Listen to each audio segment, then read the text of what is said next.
Clipping in general is just a matter of running something too hot until it's in the reds. It's a little known fact, but it's almost impossible to clip the mixer in Ableton. So if you have a mixer channel that's going in the reds, that's not great, but it's not going to actually hurt you because the mixer in Ableton is 64 bits, meaning it has like 200 plus decibels of amplitude resolution. It also uses the thing called floating point math to where if it starts to get too hot, it'll kind of balance everything out and make sure that you cannot hear an audible distortion or negative aspect of clipping on the mixer channels. Now, that's not true for the master channel.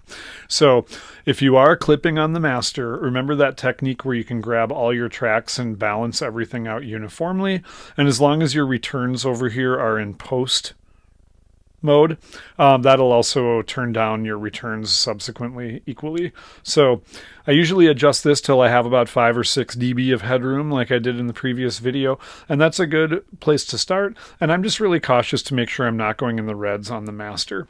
Now, that being said, clipping is an essential part of mixing, especially with analog modeled clipping.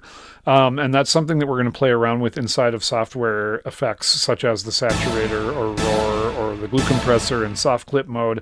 These are all things that are going to add sweeteners to the clipping function. So like, clipping is a bad thing, but if you're doing it inside of a certain device thoughtfully that's analog modeled, it's actually going to increase the perceived volume of a sound. If you're in a situation and you want a sound to be just like hella loud and you're already like out of headroom, check out using a soft clip limiter, for instance, the Ableton Live limiter again, or the saturator in soft clip mode, or the glue compressor in soft clip mode.